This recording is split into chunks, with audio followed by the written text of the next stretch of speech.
Hello family, how you doing?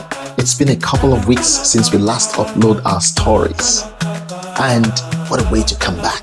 Today we have lined up for you an interesting story, a trailblazer all the way from Kano, Nigeria. A place where going to school for girls is a privilege. Today we'll hear a story. We are humbled with the story of a lady, a young girl who took that leap of faith against all odds. She went to school with all the challenges and difficulties that are there. She not only made it, but she's impacting lives in Nigeria. She's impacting lives in the United States, here in Minnesota. She has won multiple awards. Her story, her journey, mind-blowing. So, sit back, because this by far, I can tell you, is the longest time you will waste. And a time well wasted for that matter. If you're coming on to this community for the first time, this is Afrisota, where African immigrants in Minnesota, Black Americans, minority communities can share their story. Remember, if you don't tell your story, somebody else is going to tell it for you. And you don't want somebody else to control that narrative. We have challenges, we have successes, we have a lot of good stories and contributions that you make in this community. We have a lot of challenges that you also face. If we don't hear your story, we cannot change the situation. Afrisota is a place where you are given the space to tell your story, to inspire with your story. I want you to control the narrative.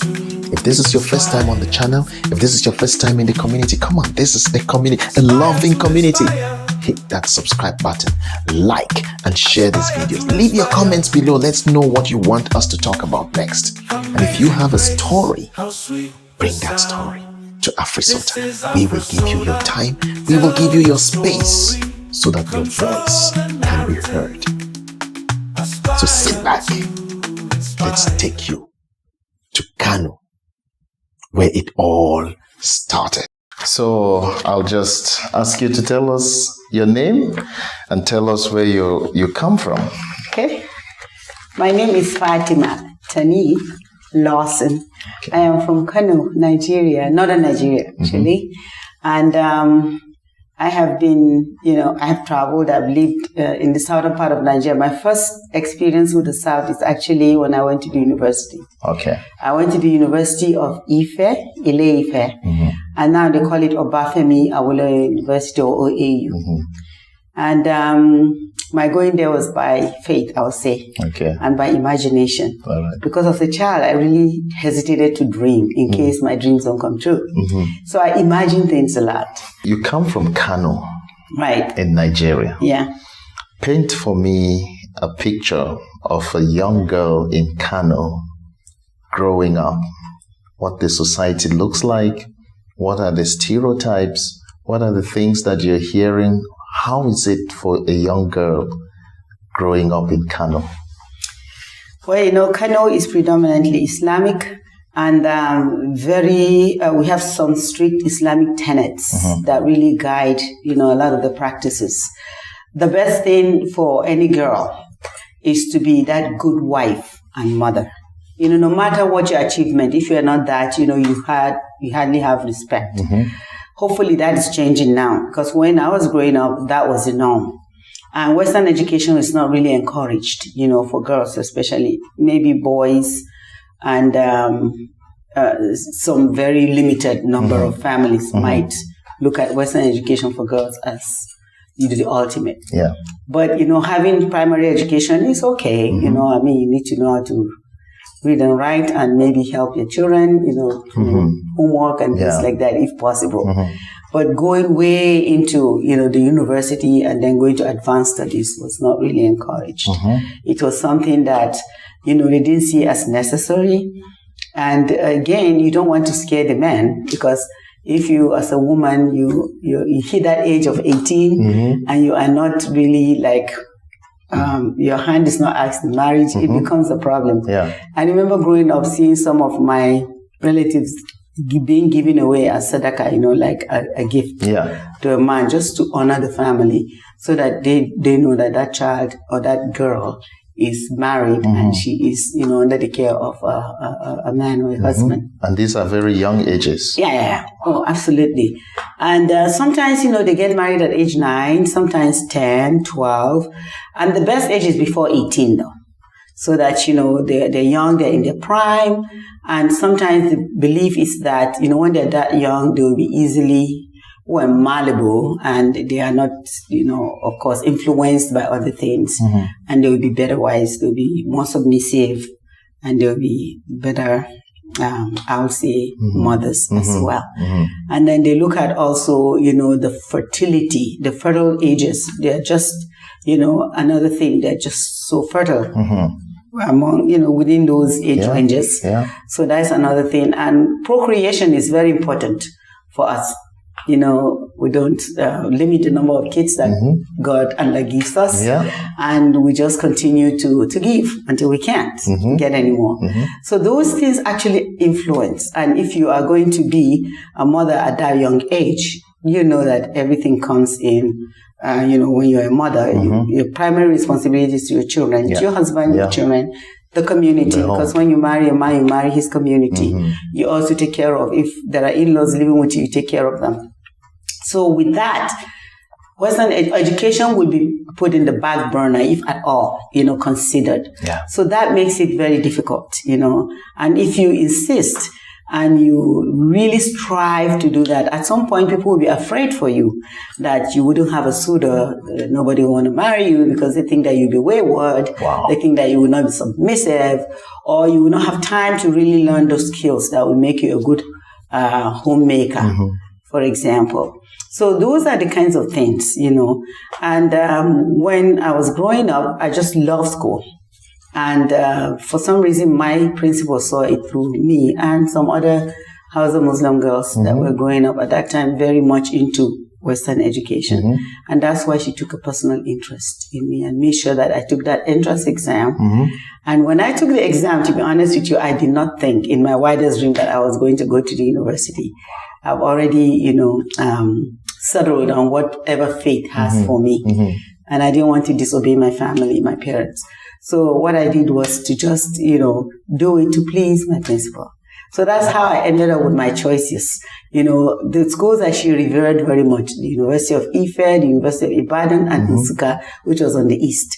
Ibadan and Ife are on the western part of Nigeria, and I'm from the north. So I just put it there. Now, you didn't want to...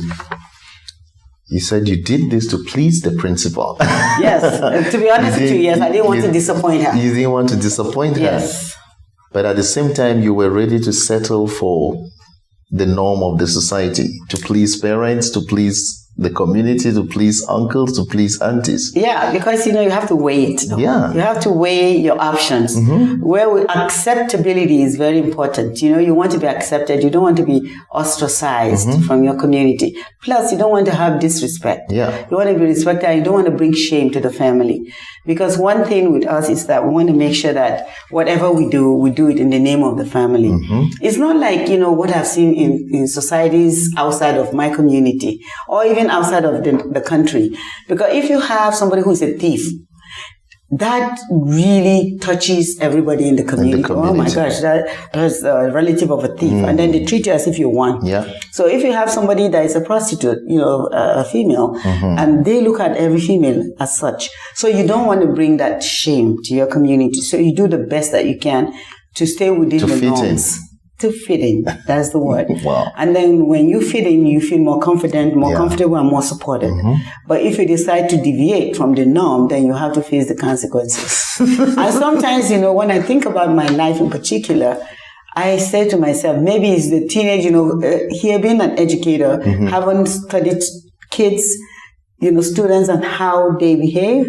Sometimes when these teenagers do things, you wonder, are they really thinking? So then when I think about my own self, I'm like, was I really thinking when I took that first leap and then, found my way to the south when I knew that I was given admission in one of the premier universities in the country? Now, you decided you would not go according to the norm. And that comes with consequences. It did. How challenging was this to your family, to you? I mean, aunties, society, to see that a young, beautiful girl who should have been married to maybe one of the babas in the, in the land, you are choosing to leave those cows. You are depriving your family from those cows. And you are choosing education without even knowing how it will end up. How challenging was that for you and your family? It was not an easy thing. Again, it was a leap of faith. It was something that was crawling in my head that I didn't know. So even when I look back, I say, wow, I can't believe I did that. Mm-hmm. But it was very challenging. And then you have to face, for example, my older brother, was like, oh my gosh, this is very disgraceful. For like 27 years, I was estranged from my family. Wow. Because of the situation. Mm-hmm. And, just for accepting to study.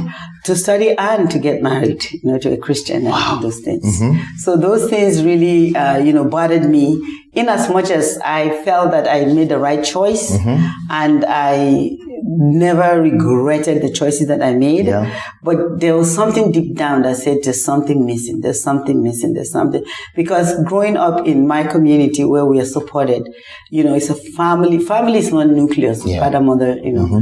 It is really, the community is extended. Yeah. And another thing that probably made it a little bit easier is I lost my parents. So both of them were late, by the time, I finished university. Mm-hmm. Actually, I finished my bachelor's, and I didn't reveal that I was actually registered to do my master's at that time. You did not tell anybody? Yeah, I did not. And then, I was ready at one point to just go home and get, married and do what they want me to do because I didn't want to hurt my parents. And then, after I made that decision, to go back, I said I was working, when I finished my bachelor's, I got a job at the mm-hmm. university where mm-hmm. I studied. And so did my husband. We're classmates. Wow. In the university. So when my mom passed away, I'm like, and I knew that it's going to be very difficult. There will be backlash, mm-hmm. things like that.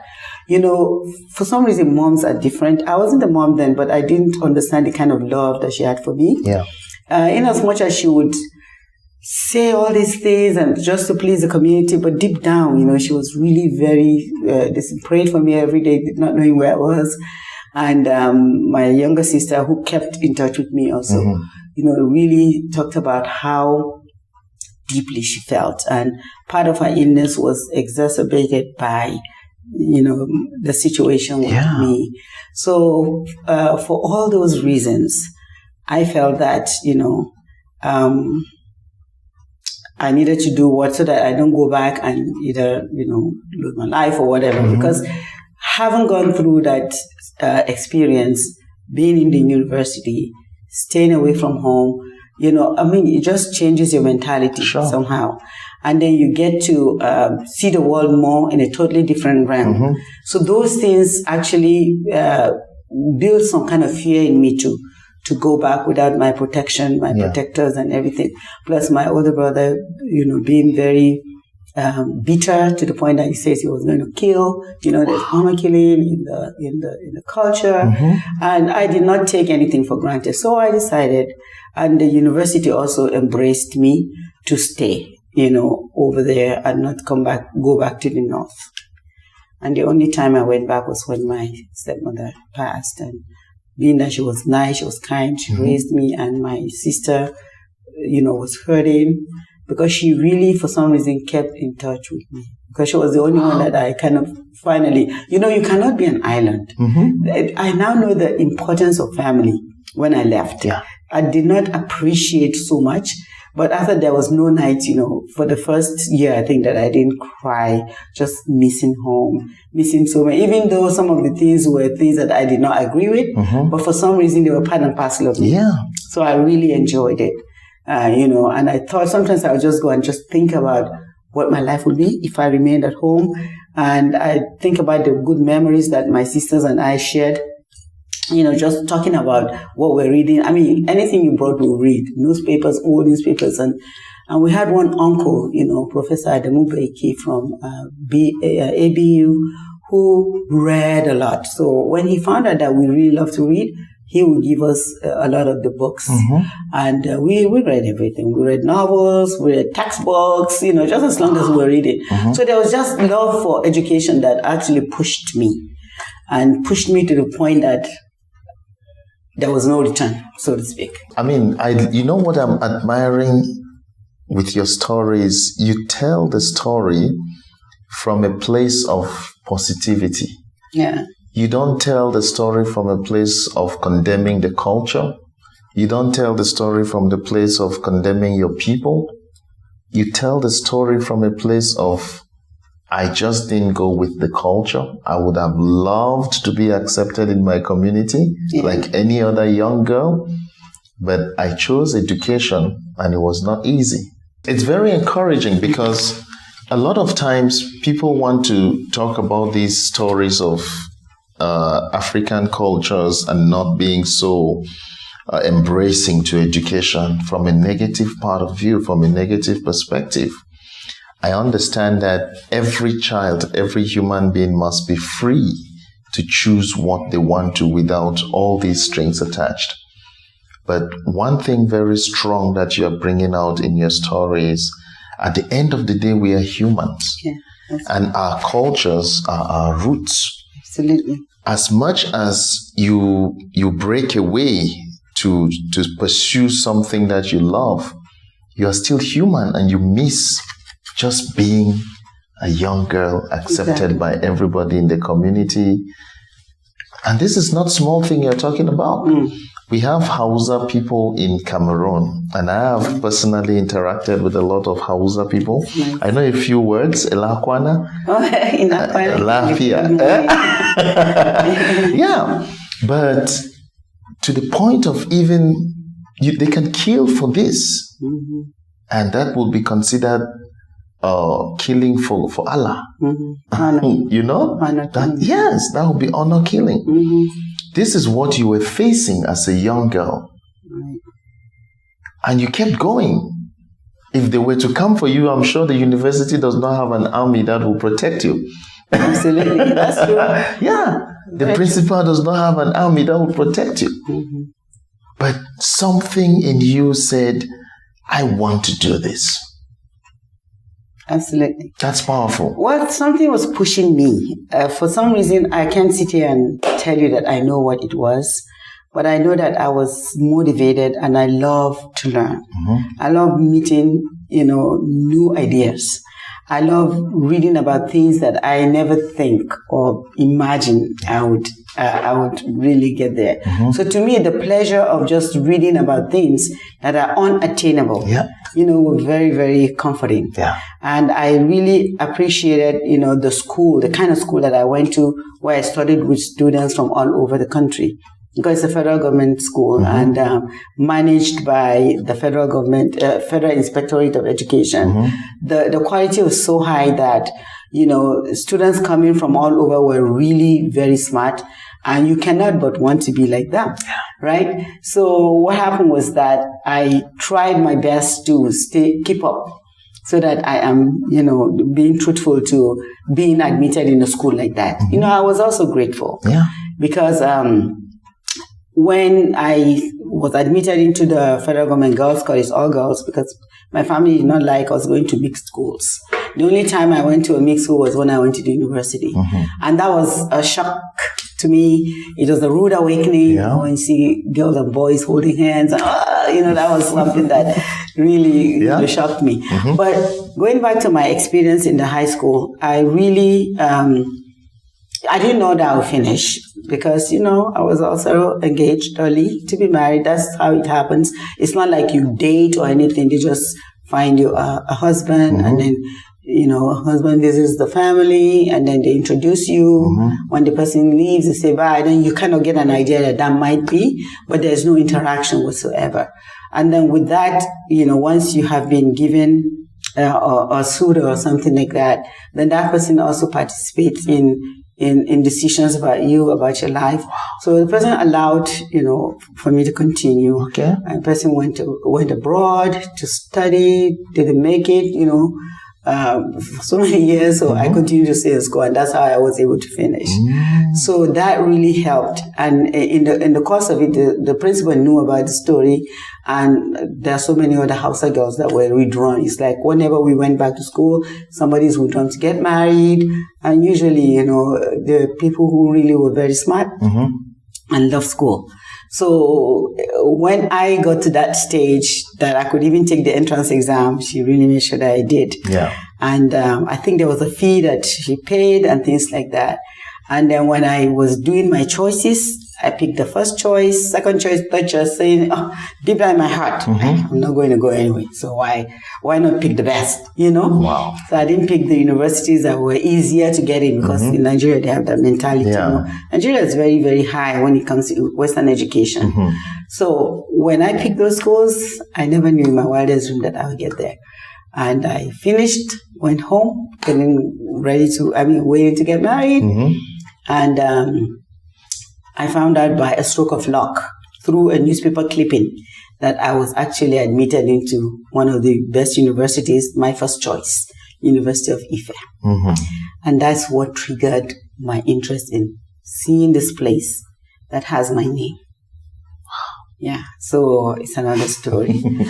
This is big. I just thought about it, nursed the idea, and then again, I was like 16 at that time.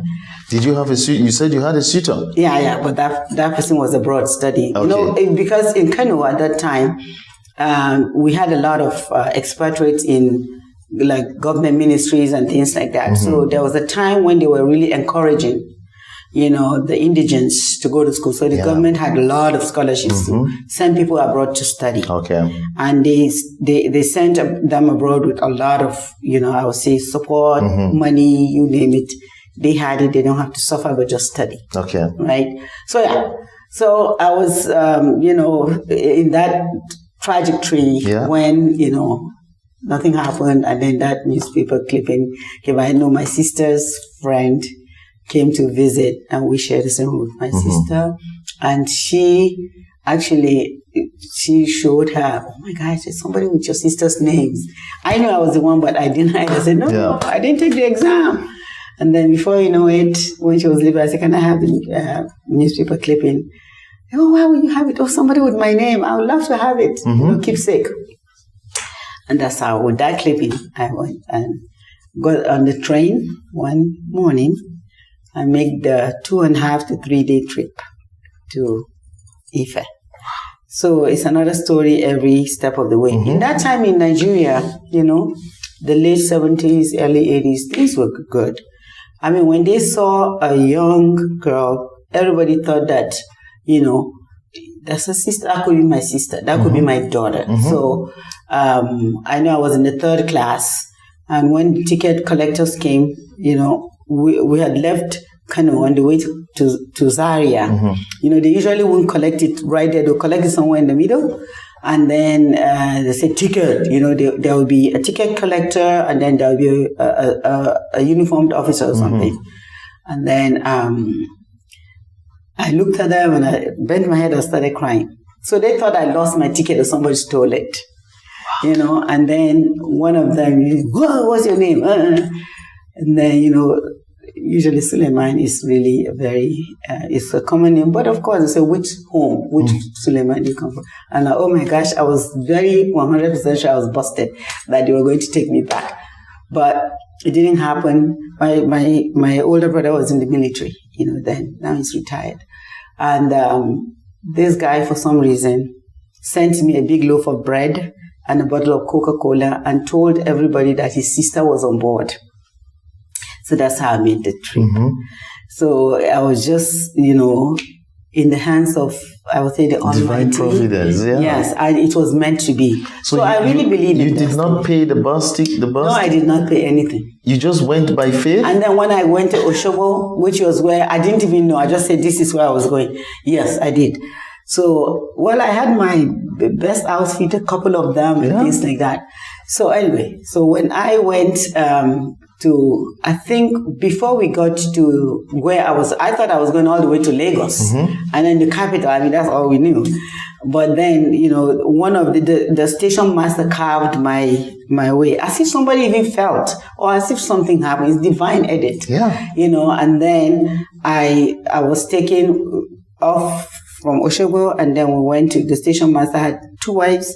And then I went there, I took a shower, and then they fed me, and then took me to the bus station, and then took me to Ife. When I got there, it's another thing. My name was not in the ledger. My name was not on the register, because I never responded to say that I was going to come. But it's a complicated story. But there was another lady, Sister Mary Okoroji. Never forget her. I hope she's listening. She saw me when she was leaving in the morning. I was sitting out they call it Mozambique. That's the new hostel for newcomers at the University of Ife. Yeah. I was sitting somewhere because my name was nowhere. I was not sure what to do. I was just sitting crouched. And I clutched my bag where I had my outfits. And then she noticed me when she was leaving in the morning, because I got there very early. And then when she was coming back, she noticed me. So she had gone in, and I noticed she came back. She said, "Young lady, are you okay? Are you a student here?" I said, "Yeah, I'm a new student." Then she said, "So what's your room number?" I said, "I don't know." They said, "I am not here." So then she walked me to the porters, and at that time it was busy. People were coming and going. And then they found out that I was this. And then I said, "Here is it. This is me. I had my, my secondary school ID." So then the following day, she took me to her room, and I slept. The following day, we went to the registrar's office. Again, my name was not there. And then the guy she was Igbo. And then the guy that was attending to us was Igbo. So they started speaking their language. And then he brought this big, heavy ledger that looked like this, flipped through, and then they saw my name. And then that's when we found out that I never responded. So I was told that the letter got there and somebody kind of, got to my home. But that's something I don't want to say something that will make people mad, because I have made up, ever since with the family. So I want to be careful how much I say. But anyway, going back to Ife, finally, then there was a problem. I needed to pay registration and things like that. Coming from the north, we didn't pay tuition. So then I remember I had an uncle who was then I know you worked at African Continental Bank. He was, a Christian and things like that. So I told Sister Mary, and she said, "Well, that's the beauty of Nigeria, word of mouth." So we went to a couple of branches. She took me one Friday. She took off. I just can't, say much about that lady. I think she was just a guardian angel. Yeah. And then my uncle, finally, we went to this tall building.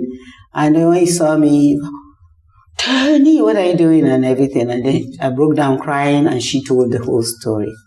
And then he said, "How much do we need?" She told him. And he gave exactly what they asked him, including accommodation and everything. Then he said, "This is all I can do. You have to find your way back home or something, and don't let them know that I helped." So I said, I really understand, and I really thanked him. And then we took the next taxi back to Ife. We got there very late. And then when we got there on Monday, I slept. Then I became like the daughter of the room, because a lot of them were older students. Sister Mary was in her 3rd year, I think, at that time. So they call us pirate. So that first year anyway, I couldn't get accommodation because it was too late. So that money, I used it for some other little safekeep that I needed to. And then I really worked very hard to get a, federal government scholarship so that I can continue. And that's how, I finished. I didn't need to get help from anybody. And the department was very, very welcoming too. Somehow they heard my story. Because Sister Mary was telling everybody my business, us Africans who don't like people telling our business. But I didn't care as long as I would stay in school. Yeah. My safe haven was being in school, being in this. And then, I think towards the end of the first year, I felt very guilty, and I wrote my sister. And that's how, they knew. When my mom thought I was dead, they thought that I was kidnapped. What didn't they think about? So to tell you how Nigeria is big, with all the things nobody ever knew that I was way down south. Can you imagine? Yes. So that's how, and I stayed when I finished school. We have the National Youth Service Corps. I was sent to Shagamu, it's in one of the western states. And the university, recalled me, and then one of my colleagues, my husband now. So we were the two who were retained. From the NYS? Yeah. We actually did a boot camp. You have the boot camp, and then you have the main deployment where you do, if you are in the medical field, they send you to a hospital. Okay. So you do that for 1 year. So instead of going somewhere else, because I was actually supposed to go to one of the schools there and either teach or do something. And then my university recalled me. So that's how I went back. And then to be trained to be professor of Portuguese and everything. And then I immediately registered for my master's. And at that time I had been, kind of communicating secretly with my sister, but I didn't know my mom was sick. It was somebody else. I went to the graduate school, and then they said Northern Students Association, they're forming one. So I decided to show up. And one of the people there happened to be from Kano. And then that's so we don't catch them. And then he said, okay, we're introducing. So who's, how we are in the north, especially somebody's from your state there, who's home, whose child are you? That is very important. Yes. That's why we don't do things without thinking about the implication in the family. And then he said, oh, is your mom Bilkisu? I'm like, yeah. He said, oh, is she feeling better now? So I didn't know she was sick. I said, is she sick? Then throughout, that dampened I kept on thinking.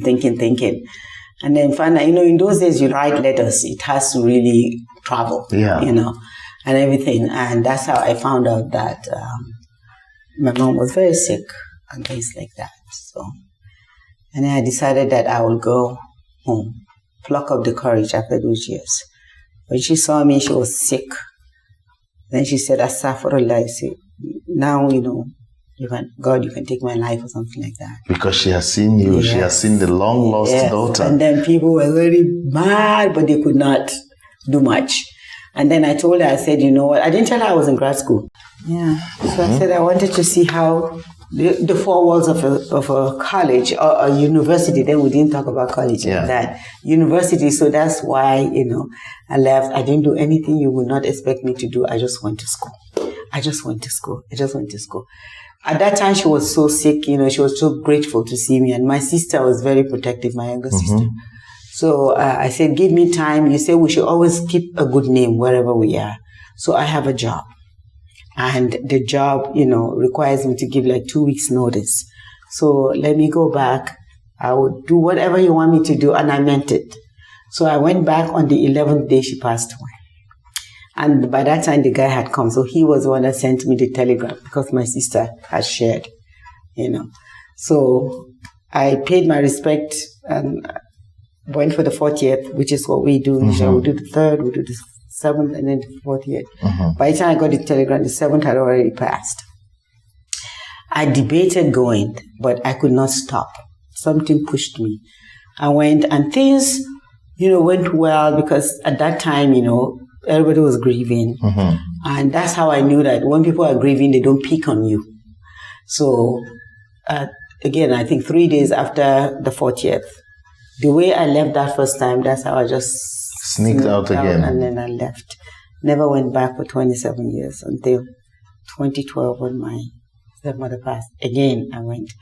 And then this time, before they started thinking about what to do with me, I was gone. But I pleased them because I was humble and I dressed the way that they would like me and I spoke my language without, they were shocked. Spoke my language without words of English. They don't like it when you throw in English and they think you're showing off. And I really, really liked, my nephews. They were younger and everything. Some of them secretly admired me for my courage. And I connected with them. And even some of them I really helped with school and things like that. My brother was still very bitter. He was still very, very unsettled about the whole situation. Yeah. He's coming around now, and he's older. And my nieces are really showing him some of the things. You said he's coming around now. Yeah, he is. He likes my husband, at least. But we don't communicate as much.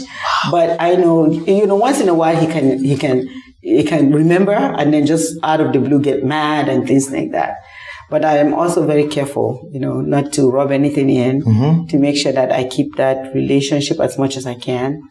And then my nephews and nieces, I have a niece that married a Lebanese guy, and she is very open-minded.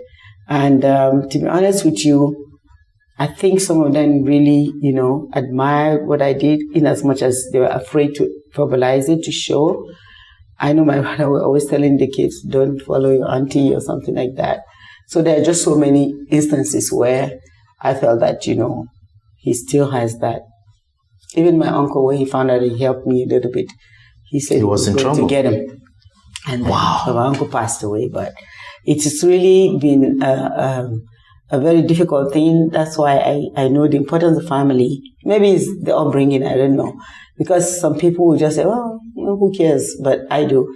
And I happen to marry somebody too that really cares about family. He's really into family, and the Lawsons embraced me. They really, really accepted me. They liked me. And, blessed with 4 daughters. Now I have 7 granddaughters. And things really, went very, very well for me, to the point that I did not regret the decision that I made. Wow. Yeah. This is a deep story, and you say it like it's not an easy thing. It's not easy. This is 2024. I know. You are a doctor now. Yeah. You have done all this superstardom thing, and you still speak about this with a lot of humility and a lot of respect. It is what made me who I am. I mean, probably if I had it easy, I had the support, and I wouldn't have struggled, and I wouldn't have appreciated what I have and where I am. Wow. So I know I don't take things for granted. I know seriously that if I had an easy, educational journey, I would probably not appreciate it, because to be honest with you, people from my community, they don't have to pay for school. If they want to go, they can go, especially if they're guys, boys. They can go almost to any level. Whereas when I saw maybe also the school I went helped me, because I was, when I was in my high school, they would drive kids home for not paying tuition, but they would never touch any of us. And these are kids, Kano? From the north in general. Well, Kano especially, because we're in Kano State at that time. Now it's in Jigawa. Kazori is in Jigawa State. But to be honest with you, I kept on thinking to myself, these people love school. They're always here. Why would they? And some of them came from the east, way down, days on the train, And but they don't have school fees. No, they don't have school fees. They will not let them study. And then here we are. Every time, we came back, 1 or 2 will be withdrawn to get married, won't come back. Every time, 1 or 2 will be. And it was disheartening, the principals. Yes. Because some of these are students who have great potential, which is why, they kept on forcing and forging and encouraging girls like me, who really showed a lot of interest in schooling, in education. I did. Because to me, it was my safe haven. It was my best pastime, just to take that thing and read and see what's happening in other parts of the world, because you never knew you would get there. So you appreciate what you're reading, and you want to imagine things and say, wow, what if? It's just like people who imagine what they will do if they won the lottery. Yeah. It's kind of exciting for some. So that's how it was for me too. And for my sisters. My sisters got married, to men who were already married. And of my siblings, I'm the only one who married a man that's never been married. My, peer, and we could talk on an equal footing. And so when I see my sisters' lives, I'm like, we are from the same stock. So why am I different? So I appreciate it, and I don't take it for granted, and I don't rub it in, because whereas others are admiring me, others are saying, oh my gosh, you're so wayward. Oh my God, some people even think I'm eccentric. because of the level of education and some of the things that I thought about and I did. Yes. PhD. Permanent head damage. You bet. That's it. As some people believe that, Wow. Then when I went home, oh my God, that crazy one is here, Three things stand out. Here you are breaking away from the norm as an Hausa girl or a Hausa girl. You have gone to school. You've not followed the norm of, at the age of 9, at the age of 11, 12, get a job and stay back in the village, just wait to be a mother, wait to be a homemaker. You have left that. You've gone to school. And you've broken the odds of not having money. Of course. You've broken the hardship of going to a place where you know nothing about, and yet you still kept going. Like, you are going. It's something else, though. I, to be honest with you, as I sit here, whenever I think about it, I wonder why and how I did it. Yeah. I really do. And that's why I'm saying to myself, when some of these teenagers do the unheard of things, when people say, what are you thinking? I said, maybe there's something in the gene of a teenager that I won't do it now. I won't take that risk. I would not. Stay in the safety net. But in my case, people run away here to go and be wayward, to go and have fun, but I ran away to go to school.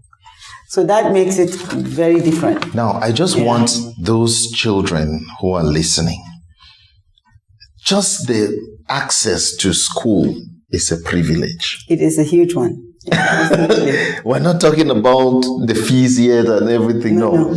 The fact that you can just wake up and say, I want to go to school, and you go to school is a privilege. It is. It's a huge one. Which you did not have. Yeah. And now there are so many children who have that, but turn away from it. Right.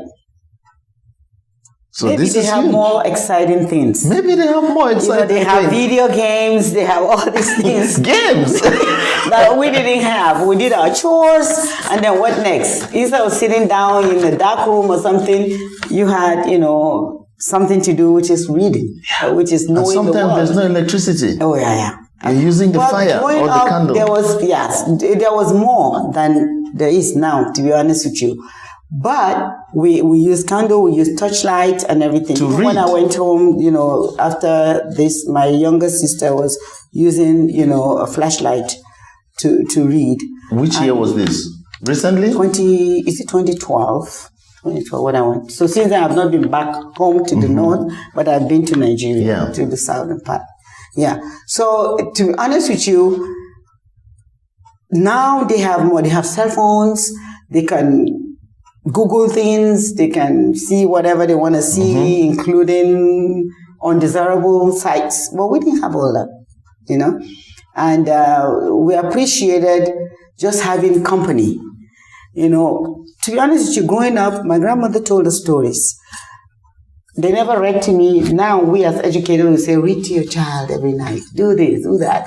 But when you look at it, some of these high-functioning, super smart people were never read to. But now I'm thinking about it in retrospect. That was like reading too, because they would tell stories and then you chant. There will be a breakout song that and you sat down there, you connected with all generations of people. Yeah. So people were our thing, So that's why community means so much to me. So, but now you see a man, woman, children, everybody's on cell phone. Everybody's on their phone. They are all totally disconnected. That's true. In those days, we ate together too. In our house, the kids did not have their own plates. They had what they call parenti. Yeah. So they put the rice there. If we're 4, they'll put 4 pieces of meat, not more than that. And if you're older, sometimes, you eat and then leave, and then the youngest one is the one that stays there last, and then the youngest one carries and cleans up. Wow. So that's how we grew up. So you can imagine how... And you eat with your hands. Yeah. Oh, I still do. Okay. I do. I don't put anything in my nails. Yeah. I love to eat with my hands. Yeah. And, there's something with the connection with the nature when you eat with your hands, especially some of the kind of food. Our staple food is tuwo, the miyan kuka, baobab soup. So there's no way you can eat it with this spoon, and enjoy it, So you do it with your hands and you really, really enjoy it because it just tastes better. So you go to the university and of all the subjects, French, Portuguese. What's going on? Okay. Yeah, I know. You know what? They tried to move me, especially my principal, tried to get me into science. I took additional math. I took all the sciences. Yes. But for some reason, I just love languages. And, coming from Kano, we have the Niger Republic. A lot of those words were really words that we didn't even know were French. Baku and everything, I had plenty. But when I went to the university, I really to senior high school, I really liked the French teacher. They were just they were so nice. And the way they were speaking it was just so palatable and everything. So I just found myself, and I love literature. So with that, I love to read. So, and I really, for some reason, I had a head for science, but I didn't like it.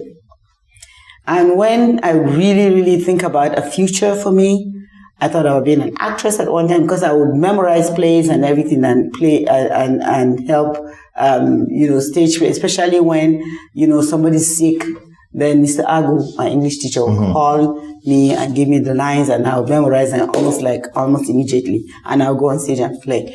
So those things, kind of captured my interest in the arts. And I love really, meeting people and just speaking, something else other than Hausa or English. Yeah. And as much as I love to speak Hausa, but I didn't get a lot of people.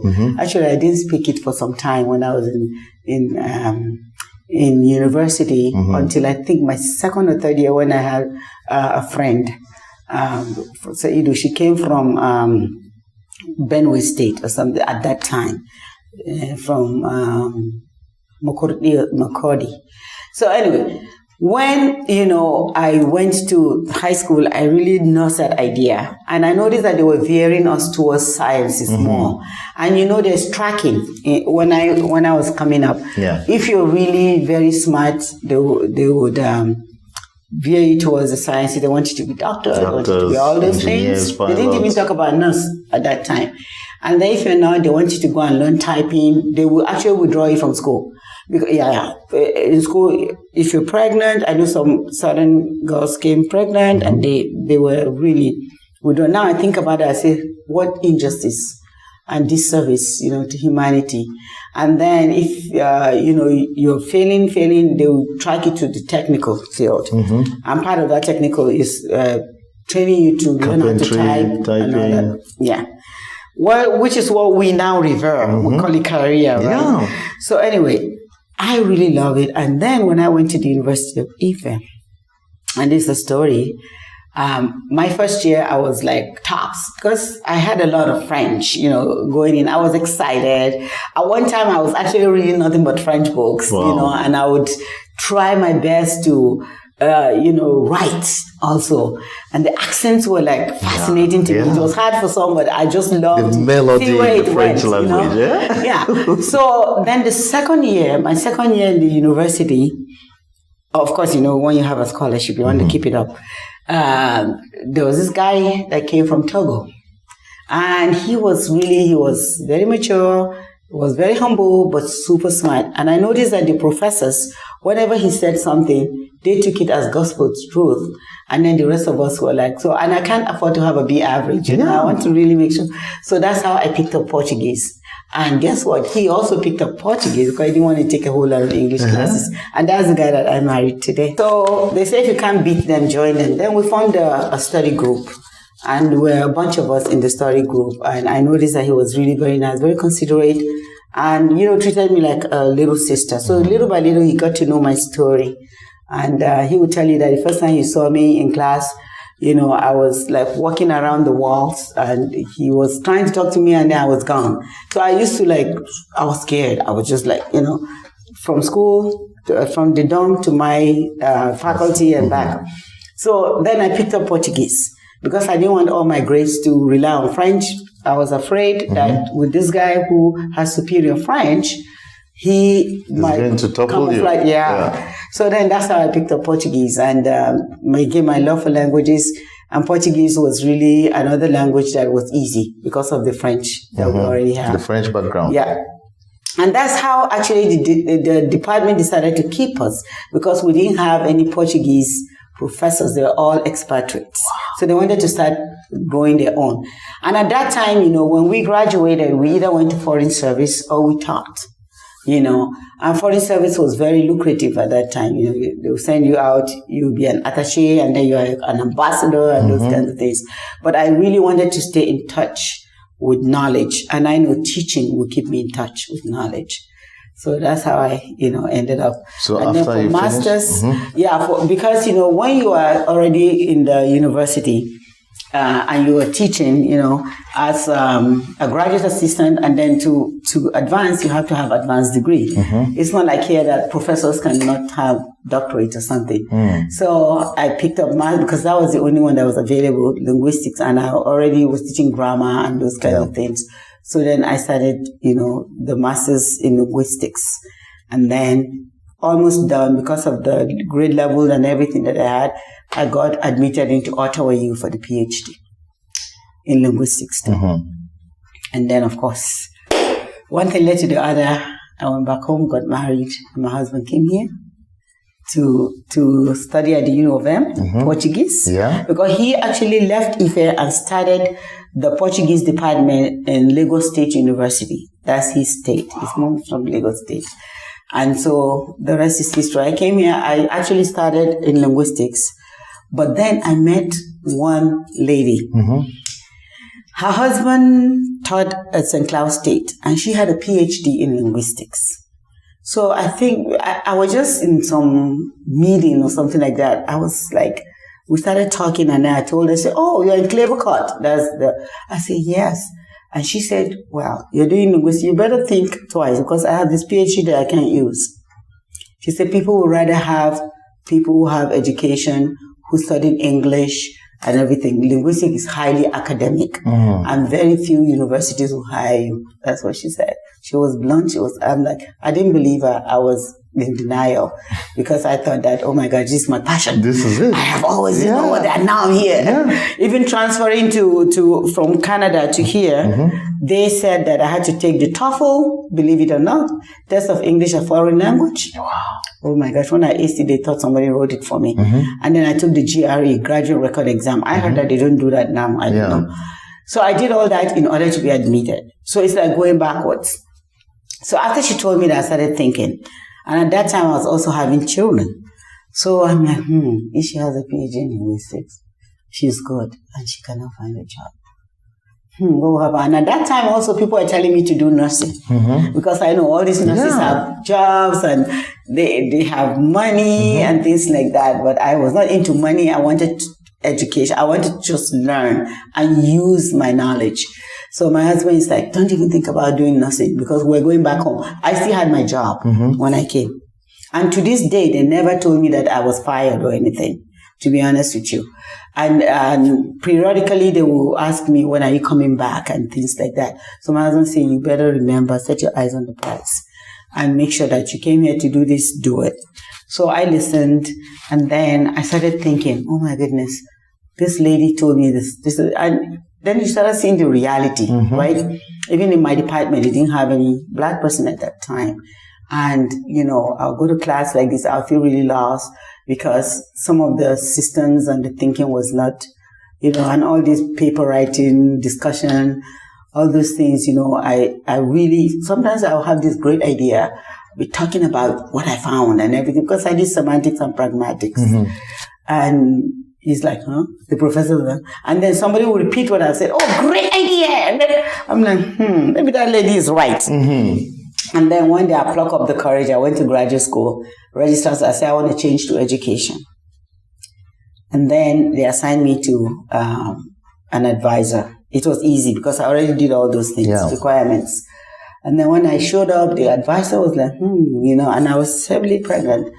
This is hard work. This is this, this is that. Tried to discourage me, but to be honest with you, that advisor became my best friend. because I showed that, you're up to it. And the time that we did it, it was a lot of credits, and I was on F1 visa, paying the international fees, anything 12 or 15 credits is free. So I took 15 credits consistently. Wow. Regardless of, it was tough. I sit back again and say, how did I do it? Yeah. And things got very, very tough. But I never ever thought about changing. I braided hair. I did everything that I could do to stay afloat. And unfortunately, my husband was, a teaching assistant at that time, and then, of course, moved up. So when I started talking to my advisor, he noticed that I had a lot of knowledge about this third world educational system. And a lot of it I read, right? And then I became the assistant, and I was able to get some relief. And he really respected me. There's one course they call budgeting, and he taught it. And it's a prerequisite. Statistics was also a PhD. So I took that course because I had to. And I was afraid because everybody had told me, they scared me about that. They had to take it again. Yeah. And I can't afford to repeat any class because that's more money. I took that class and could not believe it. I got an A. And then even when he was discussing it, he was shocked. He mentioned it. And then I took politics of education. I'll go to the legislature and listen. I'll go this, it's open. You just go to a hearing. And then I wrote a paper. They did not know that they gave everybody the paper. In those days, it's not like now that you do online, and then it was closed book. Yeah. And then you have the professor walking around. That's how it was when I went to the UN. So I wrote this paper, and then I think his name was Sullivan, Professor Sullivan, if I'm not mistaken. He talked, but my heart was sinking because I didn't get my paper. Everybody got their paper. So he talked about that paper. And then when he finally revealed who it was, because I just put F. Lawson, and so who knows who Lawson was. So, it's not like a name that was, like African, right? And it was like, you wrote this? It hurt me. Because the whole class was just looking at me. Instead of clapping, we were like, What a misfit. I said, I did. And I did everything you tell me to do, sir. And one thing with me is I respected my professors. I never called them by their first names. And later my advisor even appreciated it. To this day, they sent me cards, they did everything. I was so hurt. And then I said, maybe I have to show. When we did the in-class close exam, I think I was the last person to turn in my paper. You could hear him gasping. You could hear him because he was frustrated. But then we didn't read fast. And then I had to make sure that I read the question, I reread the question, process it before starting to write. Again, when the paper came, he was shocked. But I was there. I did it right there. So it took a lot to earn some respect. And then another thing is that while I was working, under my professor, he sent me to schools to go and, do some observation, gather data. And that's when I started having, a totally different feeling about the K-12. Because when I finished, my goal was to be a professor. I got a couple of jobs when I was done. But then when I finished and I said to myself, wow, I could teach, in this system. Yeah. Found out that I'm not even qualified with a PhD. You still have to go back to school and get what they call the license. So he helped me. I got into an alternative education program. They call it the Collaborative Urban Educator Program. We call it the Q program. In this same building, that's where I did my student teaching. And, to be honest with you, it was tough. It was rough. But I did it, we have to also prove ourselves. And there were 3 of us who were black in this building. The principal was black, and she was the one that actually hired me in. And I didn't want to come because it was hostile. But she said, you have to take it because you don't know where you end up and how the principal will be. So that really touched me. So I went and talked to my advisor. I said, thank you for getting me. Even to get into that program, they did not want to admit me because they thought I wouldn't stay with a PhD. And then he talked to a friend and said, if anybody will stay in education, is this lady. I have seen it. I've worked with her. I have been her advisor, and I know that her heart is in the right place. So that's how I got admitted. We did the crash program, and then finally, came to St. Paul Public Schools. I picked St. Paul because we were closer to St. Paul. We lived in the student housing when I started. So, and then I think we live in Little Canada. We bought a house there, and I'm like, okay, St. Paul was like my life. Minneapolis, around that southeast, that's all we knew. But we grew up like in the community, supported one another. Yeah. And then when I went to all the schools, I went to a lot of St. Paul Public Schools because I think he knew the principals, because he was a principal, he was everything. Superintendent before he went back and became a professor. So when I was visiting schools, I came to this school. The school was in transition at that time. They had, Woodbury was being built, and a lot of the white families or middle class from the apartments were moving out, and then students were coming from Greeley, Indiana, and Chicago. Yeah. Because that was a Clinton era with the welfare system being very good for Minnesotans, right? So that's how, I looked at it. Kids they would ask your opinion, no flogging. I'm like, oh my gosh, this is great. And then you can do projects with them. I was really sold. And then I told my advisor, I think I want to do the K-12 system. And then I was shocked too when I got my first contract after my training, and I saw the salary is even higher than what they pay university. For real? Oh yeah. No, the K-12 they pay more. For real? Yeah. Wow. Well, people just don't know that, but that's the way it is. Tell us. You are telling us. Yeah, so I'm like, wow, I was surprised because I had all these offers, a couple of offers, and the money was like, and then some of them you relocate. And of course, my husband doesn't want to relocate. I wouldn't, with kids and all that. So again, after I finished, I had the optional practical training. After you F1, you graduate, then you can stay for 1 year and work. Yeah. So I really did not want the fact. When I finished, I wouldn't say depressed because I don't think I've ever been depressed, but I was super sad when I finished the PhDs. Like, what next? I really wanted to continue schooling. So I thought about going to law school. That's another thing. And then when I found out that, you have to, go back. LSAT. Go and do, LSAT was easy because I took a lot of classes at U. Took almost every class. My advisor was even begging me to graduate because I wanted to continue to stay in the country.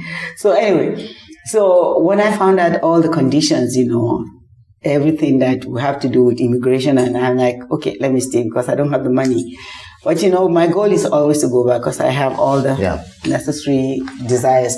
But anyway, when I, came into St. Paul Public and my optional practical training was expiring, I walked into 360 Coleman. This is our head office.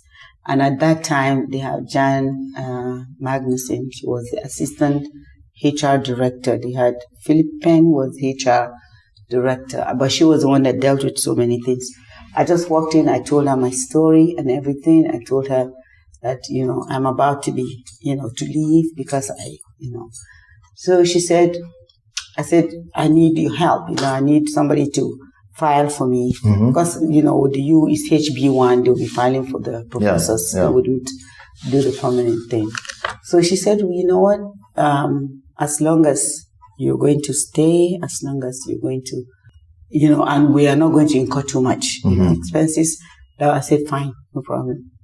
So I told her, I said, don't worry, you have me for life. So I've been truthful. This is my 28th year in the district. Wow. So they filed for me. And then when I was at French Immersion, I felt like I needed to help also and do it. At that time, the district allowed that, but now they don't file for people. But a lot of people left. So there's not that commitment.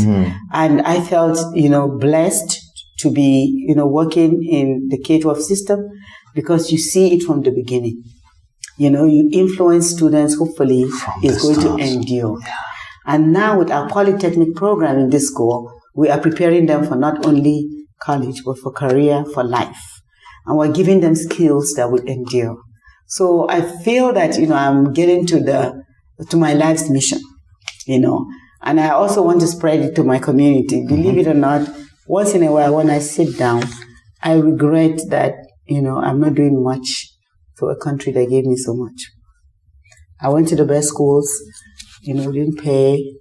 They even sent us abroad. We went to France. We studied there. It was during that petrol dollar boom in the country. And we lived very well. In Brazil, we lived very well. In France, we traveled.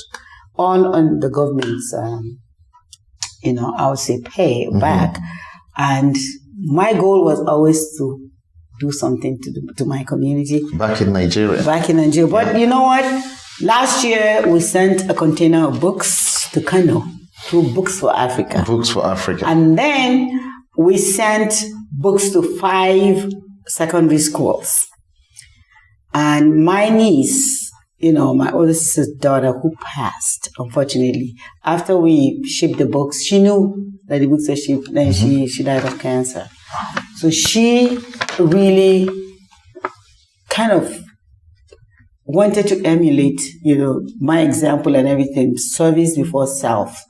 And when she showed me photos of schools, beer, no books, nothing, I could not rest. I said, this is one way that I could probably do something. And through the gracious gift of Books for Africa, we were able to send a whole library to Bayero University, which is in my state, and also to those 5 schools that I mentioned earlier. So there are just so many things that, I'm hoping to do, but I just feel that some emptiness somewhere, there's some ingratitude for having given me so much that I need to give back. And sometimes you have to be careful too, because not everybody is like super duper happy. There are some people who are still feeling slighted because of, and I did not shun the culture. And I have deep respect. But it's just something that I believe was a destiny of mine to get to where I am today. Wow, that's such a story. That's such a journey. I tell you for sure, Dr. Lawson, that is such a journey. Now, you finished your PhD here, and you also taught at the university, St. Mary University? St. Mary's, I adjunct, St. Mary's, Mankato, Concordia. Yeah. All right. I was adjunct because I really love my day job. Yeah. Yeah. I did not want to leave. And I serve also on the education committee board for North Hennepin Community College. And I was one of the people on the exploration committee for the doctoral program that was instituted at Concordia University. Wow. Professor Jerry Robisher was instrumental in getting us there. And I did my superintendent's license through Mankato. And that's why I thought minority women in leadership course. And from there, just catapulted to that. And right now, I am on the board of Camspec University, which is starting. So I'm one of the founding board members. What is this, Camspec? Camspec is a university that is starting, hopefully, if not this year, next year. And it is a university that is going to be, we'll have certificate courses, and then diploma courses, and of course, degree courses, and up to doctoral level. So right now it's in the beginning stages, and I'm glad to be invited to be a part of it because I am lending, my knowledge. Is a way to give back. And a lot of Africans, when they come, you see them with so much qualification, but they are not able to either translate the documents or something. So this is going to help to fill some of that void. Okay. And it's going to be a non-profit university with so many potentials for everybody. Okay. Regardless of race, regardless of economic status or ethnic origin. So yeah, it is in the works. And it is the brainchild of Peter Kamara from Senegal. No, Sierra Leone. Sierra Leone, Kamara. Yeah. And each time, I hear what is happening, I am positive that education is going to metamorphose, is going to be really accessible, especially at the tertiary level. So that's why I'm involved. It's a way of giving back too. Wow. You have your life is a giving back. Your life I think is a I'm giving not back. there yet. It's not a I way. really want to make sure that I do as much as I can. Yeah. So much has been given to me and my people, a lot of Nigerians, here are into education. I think it's not, by accident. There's just that love for learning. And I want to continue to rekindle that love for learning so that it doesn't burn, regardless of what's going on in the country or even here. Mm-hmm. I mean, we've made it in the mind, Minnesota Institute for Nigeria's Development, I've been involved in it for a long time. And we say bloom where you're planted or something like that. When we came, every year we're saying we're going back home. We're going back home. We bought all these appliances. Tell me about it. Not just you. But Africans. Yeah. We bought plates. We bought everything. I know Donald, since was going out of business, we went and almost cleared the store because we wanted to ship things home and go back there to enjoy the things. And here we are, So now we're saying we're blooming where we're planted and making sure that no matter what, you don't have to physically go back to give back. You can also influence. And sometimes you probably could do better if you are not right there. Because if I were in my community, I don't know that I would have the liberty to do a lot of the things we're doing now. Wow. This story you're sharing is, I'm off script right now, I have to say. I know. When you start talking to somebody and you're like, why did I even prepare questions? It's good. Yeah. Focused. Because it's you have shared your story, you have shared your journey, you have shared the challenges, and you do that with joy. That's important to me. You do that with joy. You don't, and like we say, advocacy from a place of strength, advocacy from a place of positivity. You are not one African Hausa girl who is running around saying, our community, we don't have this, we don't have that, I need your help, I need this support. You are coming from a place of a giant, from a place of what? What can I call it? From a place of a lady with the torch. Here you are not only breaking cultural norms, you break international norms. It wasn't easy for you navigating your way in a white man's land. I don't know if that will be story for another day, but for you to have made it in this country, I just get a snippet of it when you talk about when you were schooling and some of the challenges you face of people not believing that you could do some things. Oh, actually, one thing I failed to say is that when I was transferring from linguistics to education, I wanted to continue with a PhD. And I was advised that no, I cannot because I did not have this experience, that experience. I'm like, experience? I thought study was different from experience. Yeah. So anyway, again, my husband said, you're still young, do the master's, what's the big deal? And I was thinking about money too, and all that. So I went and did a second master's. In educational policy, in educational administration, to be able to do educational policy and administration. So I look at it too as a setback at one time, but now I look back and everything that I've done might seem like a setback at a certain time in space. But when I look back now, it is a blessing. You were adding things to the basket. That's why I believe there's no knowledge that is wasted. Nothing. Yeah. Knowledge is... Every experience is there. And I want you to say this as loud as possible. You did not study... Your ambition for going to school was not for you to get a job, a white-collar job. Your ambition for going to school was to get knowledge. Yep. To acquire knowledge. Yep, that's true. And you didn't even know what you would do with that knowledge, but you just wanted to have that knowledge. Because they say knowledge is power. It is power. It's a safe haven too. Yeah. I mean, when you're buried in your books, you don't think about anything. All these other worries just are shut down or out of your reality. You're just looking at what you're looking at. Yeah.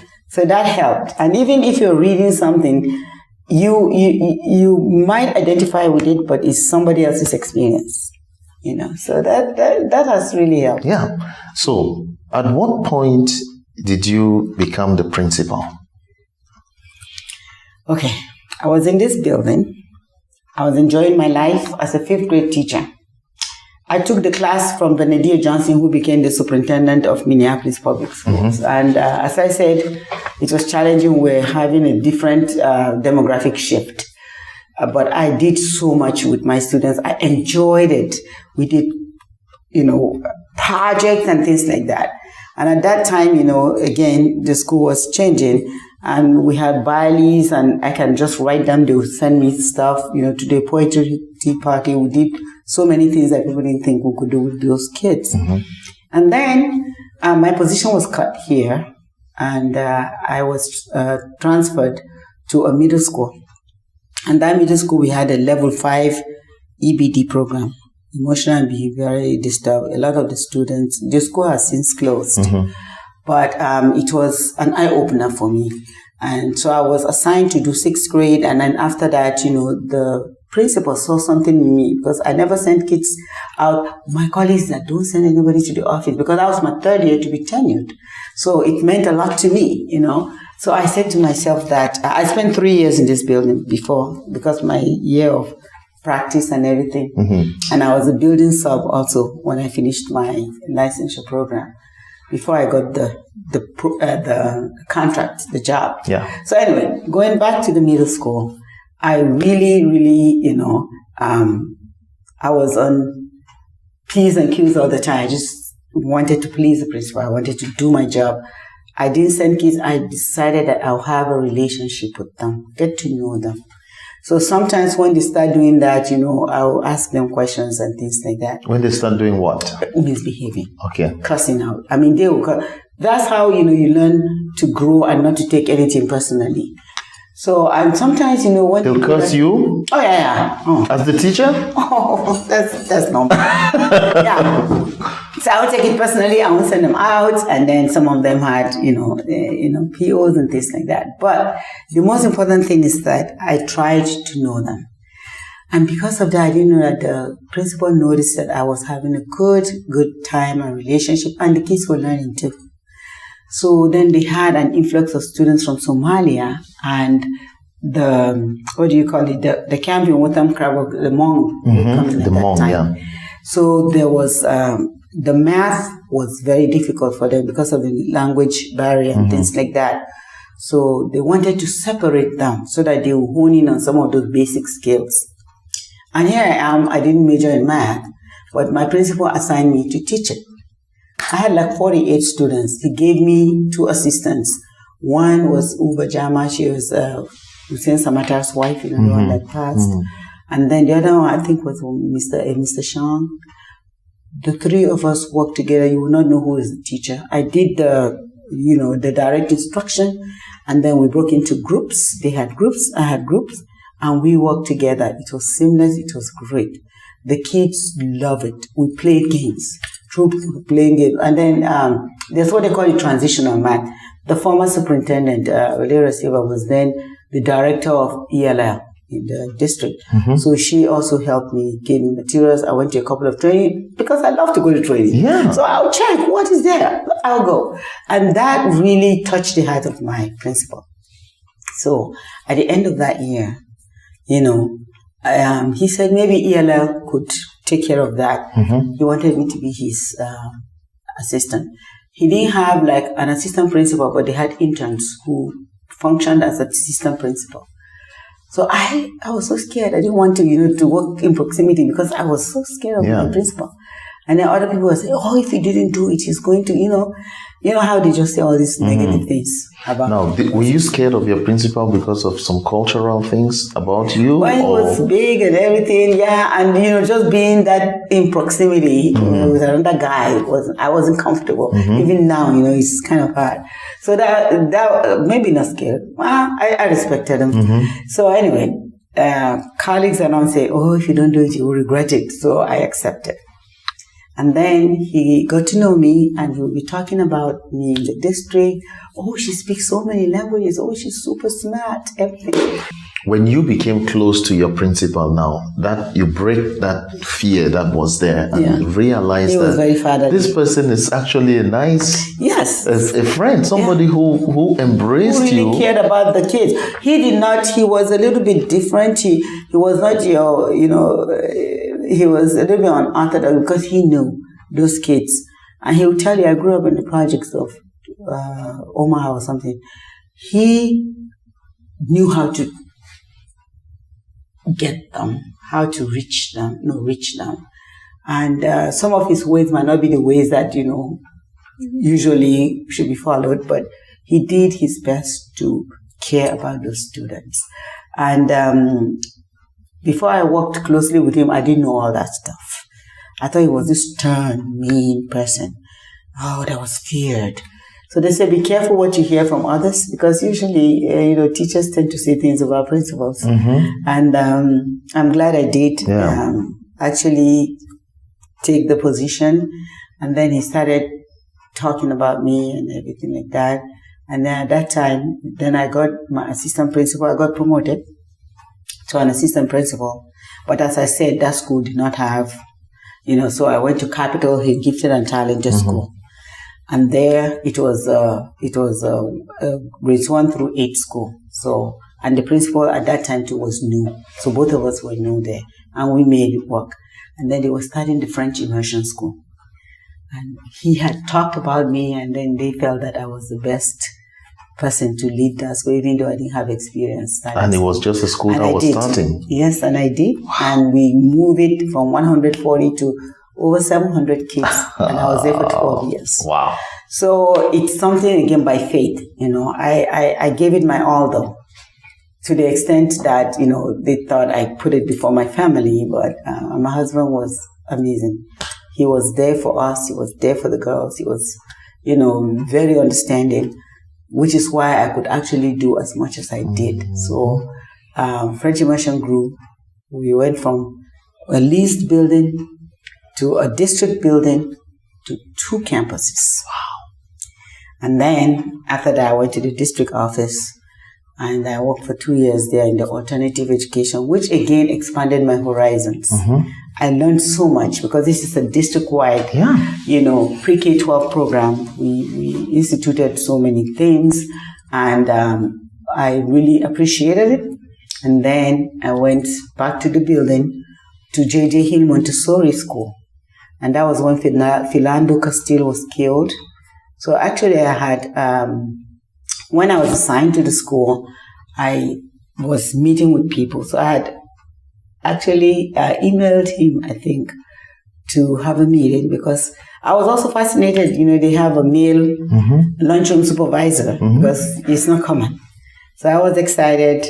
And days before we were supposed to meet, he was killed. Wow. And of course, the politics and everything that played out during that time, was also an eye-opener for me. And I was there for 1 year. I noticed that it's not really, a philosophy that I totally bought into with the way that, the teaching was going. It's not for every child. Yeah. You have to have some skill and dexterity. You have to be an independent learner to thrive. But the children's house, pre-KK is amazing. You build a lot of your motor skills. And then I read more about Maria Montessori's model. It is a 1905 creation and did not fit into a lot of what, I saw at that time from my lens. So I asked to be moved to a traditional school. And then this opening came and I was assigned here. And this is my 8th year here. Wow. And we've done a lot.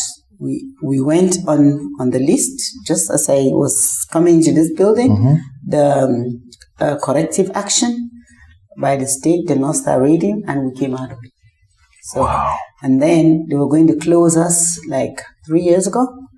And the community came through for us because we are very community oriented. We see our families as family, not as customers, not as clients. We do a lot with them. And they trust us to the point that they get their tax papers, they ask us. They get their immigration papers, they ask us. So that is a lot. During COVID, the kids were hungry, they would call us. So we actually were full circle, service-oriented school. Yeah. And we try as much as possible to also understand the cultural lenses that they bring and work with them. Having been in schools like French Immersion, Capitol Hill, where everything is paper, signature. You want to meet with the principal, you book an appointment. Here you tell them to book an appointment. No, my sister is there. I'm going to come in anytime I feel like. Yeah. And you have to make time for them. And then, everybody is an auntie, is a brother, is a sister, is a mom. So if you are saying, okay, your name is not on the list, you can't take this child, you will be there with the child till the following day. So we learned, a lot of things to do. And the people that I have here working with me really have that philosophy too. We've learned to cater to our communities. And I noticed that a lot of what I did was, catering to wants over, and then here I'm catering to needs. And it is a lot of meaningful connection that we're making with the community. We don't have a PTO. We've been trying to get a PTO for the longest time, but we found a way to meet with our parents. We call it Common Grounds Conversations, which we have every month. And when we meet, it is not formal. We try to make sure there's food. And during COVID, we went online. And, they were very grateful because they learned how to navigate the system, technologically. Wow. And then when they were going to close the school, they came through for us. They really fought hard to keep the school open because it's a hub in the community. As you can see, we are isolated. We're nestled in the woods. We have those 2 apartment buildings that really populate our school. And they feel that this school being open is a safety net for them. And when I was here, we fought to open our recreation center. So we have that. We extend the day for our students because, Monday through Thursday, the rec is open from 2 when school ends till 6. And then they're open for 9 for the community. Friday, they're closed at 6. So these services, really mean a lot to the community, which is why they came through for us.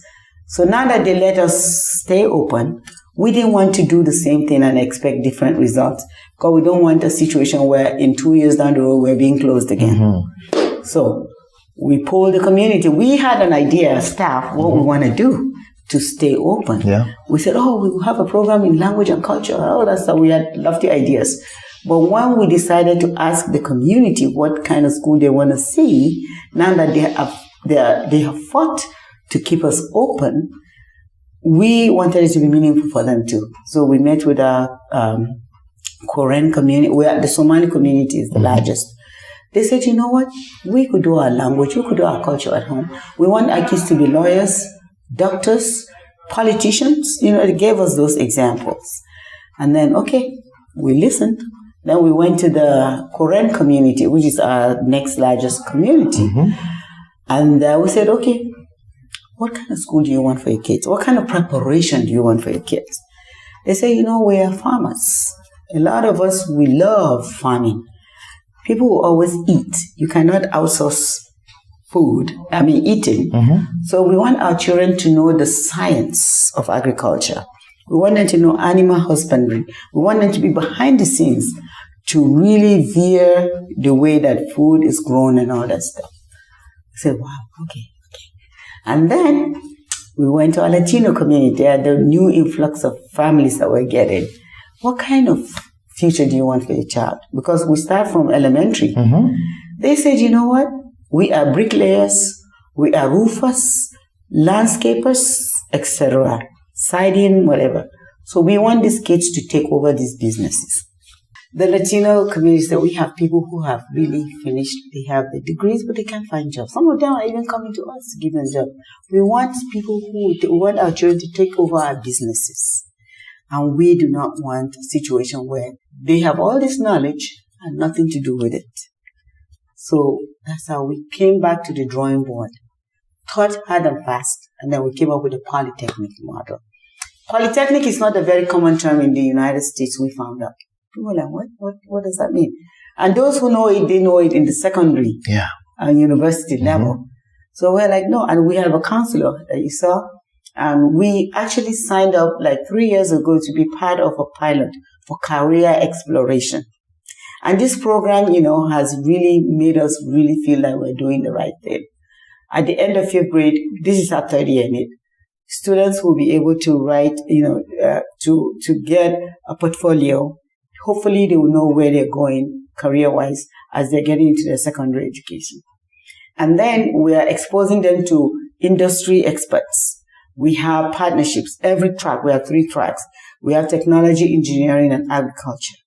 And we start with technology in the fall, engineering in the winter, and then agriculture in the spring because of the weather. And we have a campus site. So they're learning a whole lot.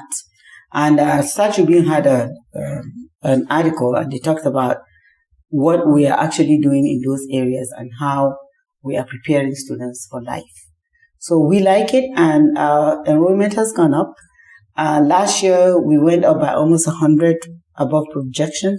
And right now, as I'm sitting, we have 315. Just hope that they all show up. Because that's another thing that is a challenge. I saw that, we have a lot of mobility. Because when you live in, when you're populated by predominantly apartment renters, so many conditions happen. Some of our families, when they have a 4th child, the apartments tell them to leave. Because the highest you can have, I think, the 3-bedroom is 3 kids.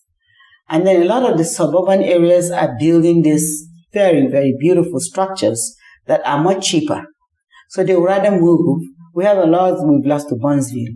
We're losing a lot to Cottage Grove. And now to North St. Paul, Maplewood. Down the road on London Lane, we have, they call it low income, but some parents have told me that it's not that low. We have London Crossing. It's in Maplewood, but it's less than a mile from the school. And then we're nestled in the woods. We have only 30-something houses, and most of those homes don't have kids of school age, of our school age. So those are some of the challenges that we're facing. But we keep on going, we keep on pushing. And we have great team members here who really believe in the school and in growing it and believe in the population that we serve. We are among the poorest elementary school in St. Paul. Actually, we were, and then we and another school go back and forth. But regardless of what it is, we want to make sure that we provide the best quality education for our students. The polytechnic model adds to what the state is telling us to do, and we're doing that. And another thing is that with our students, we have students who are very kinesthetic in nature. They are not just sit and get crisscross applesauce kids. They want to move. They want to really explore. They want to touch. So polytechnic program, affords them that, I would say, possibility to do that. And then we have experiential learning, opportunities for them. We partner with industry partners. As I say, they come in and work with them. We go and visit. We go and learn. And then we have overnight field trips where they really are immersed in a totally different culture. So yeah, we do all these things, and we are hoping that, our results will continue to grow. There's a lot of growth, and we are also a language academy school. Okay. What that means is that most of our students are less than 3 years in the country. And when they join us, sometimes they join us a week before we do the standardized tests. Sometimes they join us, at the beginning, and by the end of the year, they're gone because of housing and so many other things. And then we were looking at our data. Last year, our 5th graders, we had only 2 that started with us from kindergarten. The schools that I came from, like Capitol Hill, French Immersion, they're there from pre-K all the way to graduation. But here we don't have that luxury. But hopefully we'll be getting them and they'll be staying, because there's so many external factors also that affect, what happens in our schools. This is incredible. You talked about one of the poorest. Yeah. Is it in the district or in the city or in the county? In the district. In the district. Yeah, and I could say, 89.9%. That's high enough. Sometimes even we've gone up to 92, we've gone into the 90s. So, when you explain your model, especially with the addition of the polytechnic model, right? you are the richest in terms of... We want to believe so. Yes. Because we provide something that is unique. This is it. Nothing. You like are the richest in terms of substance. Yeah. And in terms of life skill training for your students. Yeah. But when it comes to infrastructure, when it comes to the equipments that you need, when it comes like laboratory, if you're doing things like, agriculture, there are certain things that you definitely need. Agricultural labs. Right. You're doing technology. You need all these devices. So this is the part where you feel like the school is lacking. Yes, we do have a learning lab.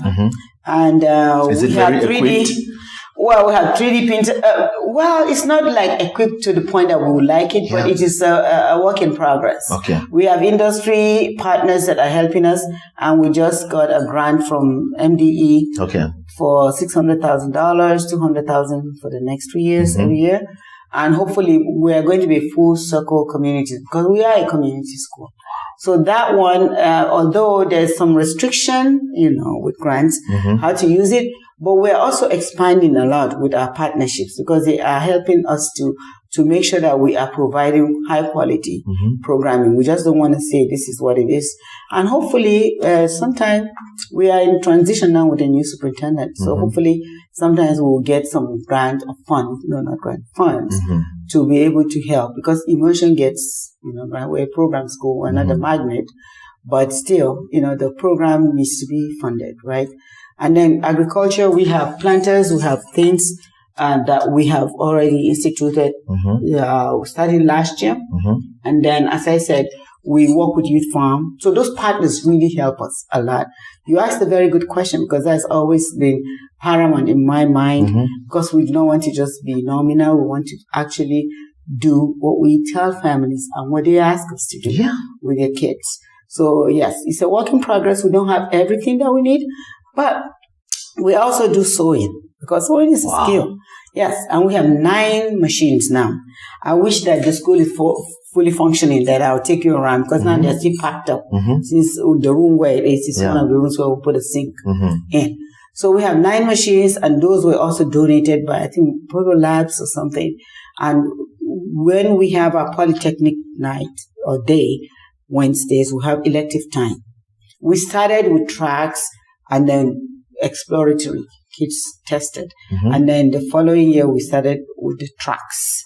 And then now we're going fully with super electives, where they will be picking the areas. And then at the end of the 5th grade, they will be doing a portfolio that they can actually use and grow on secondary and beyond. So what we're doing now with our students is to make sure that, we provide time for them inside the classroom and outside for them to be able to practice some of those skills that they are interested in. So we're going with skills, we're going with ability, we're going with interest. And hopefully, they will find something. The goal is for them to really be well prepared for career or college when they're done with us and as they transition into secondary. This is eye-opening. I have always thought that there is a problem with the educational system in Africa. And I've always thought that there's a problem with the educational curriculum, because here we are, all of us come together and we are forced to do general education. We are forced to study until we get, advanced level. We're forced to study until we get first degree, and all of it is book. Very academic focused. Yeah. And those who cannot catch up with the academic pace, they drop out. Yes. And when they drop out, they are looked upon like people who cannot, who don't know anything, like outcasts in the society. And when these people drop out, they start finding their way in the streets. Before you know it, some of us who have gone to school and finished maybe up to PhD, go back to work in their companies. That's true. Yeah. How about if these children have the opportunity at this very basic level? Exactly. To know that there are different channels that they can take and they study, they learn how to do them professionally, such that the ones who want to go on with academia, they move on with academia. The ones who want to do agriculture, they move on to agriculture. Yeah. The ones who want to do technology, they move on to technology. Yep. The ones who want to just do, I don't know what to call it, but this is fundamental. And that is why a lot of people criticize studies, education. Because a lot of people come out as graduates and there is no job. Because the orientation is wrong. Go to school to get a job. Right. Study, get a degree, get a job. If it is study, no, create the opportunity. That's a different orientation. Yeah. And I believe this is what you're doing here. Yes, we are actually responding to some of the requests and demands of the market. Yes. Because when you look at it now, we have a lot of people who studied something, high-sounding degrees and everything, but useless. Useless. You know, so we are trying to give them relevant education that they can use. Education is global, though. I mean, education is knowing how and having that knowledge. But then we are also, pairing it with skills. You know, you have a degree, you don't have skills, it's just as good as nothing. Yeah. And when we ask the community, these are people who really care about their kids. They want better for them than anybody can imagine. We like to believe that after parents, we come next. So we care also about our kids. And that's why, we took this leap to do this and go beyond or go outside the norm to make sure that we're preparing our kids. Some people have asked me, why polytechnic at elementary level? Why not? Why not? Because this is where you build that interest in them. When you instill it at that young age, just like a twig that is malleable, when it's young, and then when it grows strong, you can bend it. So that's how I see this. We give it to them right now, they think about it, and it's going to follow them. Early intervention. And they will never say, they didn't prepare me well. They will never say, oh, I don't know what to do. Hopefully, because we're building on their interest as well, and we're growing them to be the best that they themselves want to be. Yes. Sometimes our parents veer us in not the wrong direction, but in a different direction from what I can't tell you how many of my compatriots have, push the kids to do medicine, and then the kids in final analysis are not happy. My daughter, one of them, not that we pushed, but we felt that was our interest. She went the second one. She went to med school. One day she said, it's not that I can't do this or it's difficult. It's just not me. I think I'm doing it for the wrong reasons. My husband right away said, you know what? Go with my blessings. Do what you want to do. She's among the happiest now you can imagine.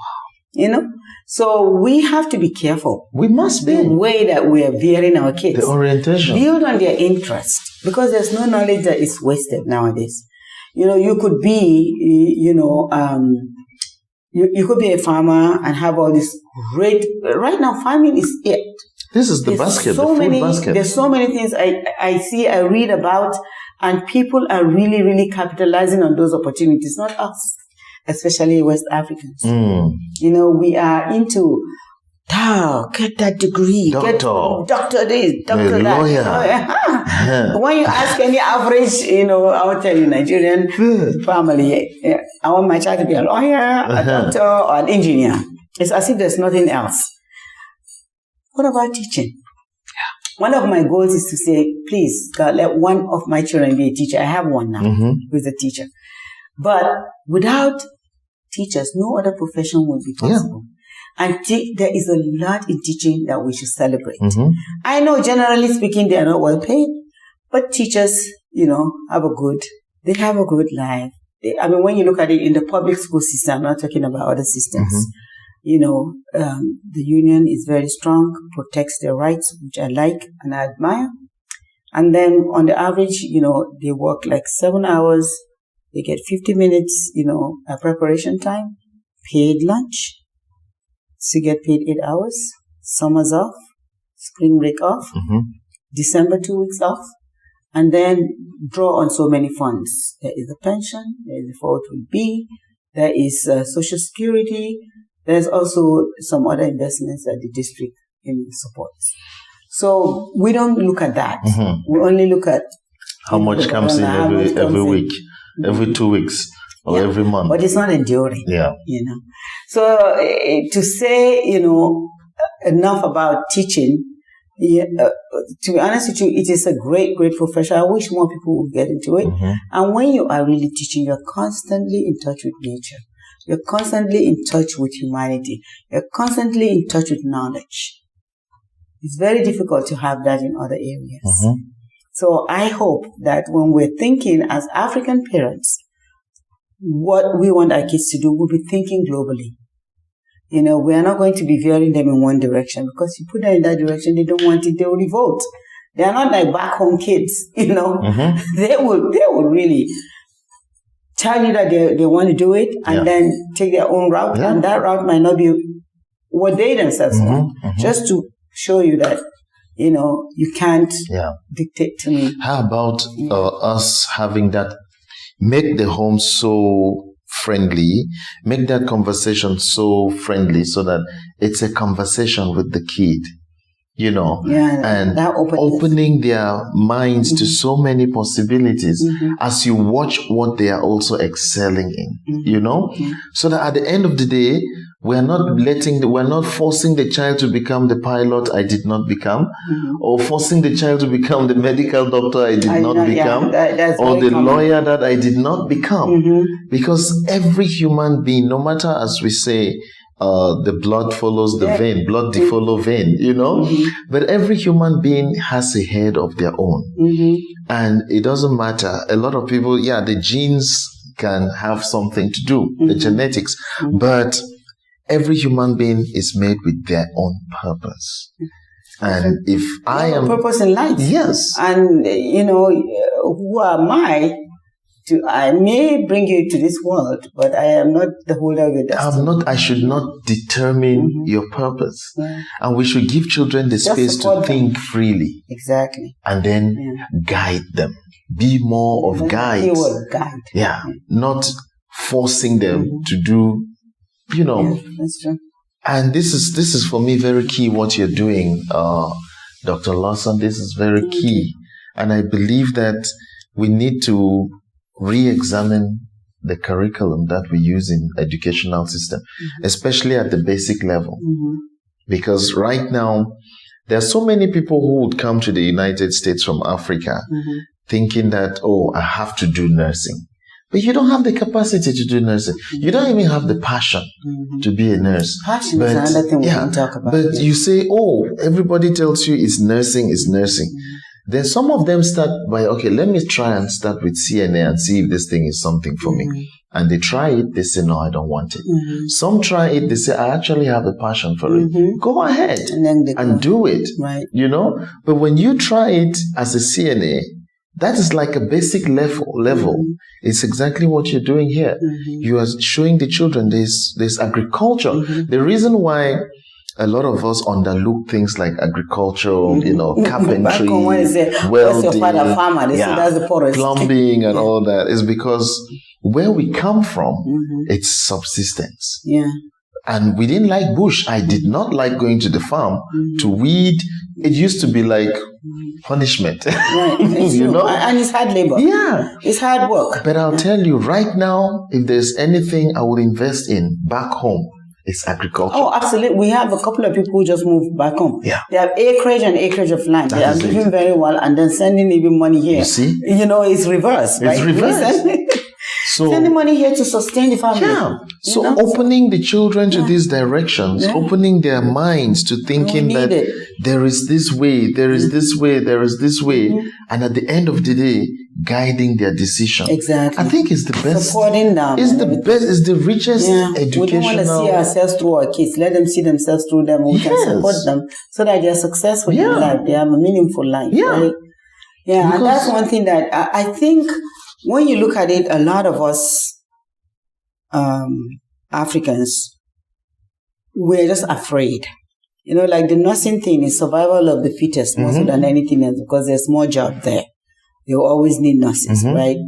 But now people always eat. So why not look the other way? You know? And to be honest with you, even the nursing is becoming more and more difficult for African people to really be recognized.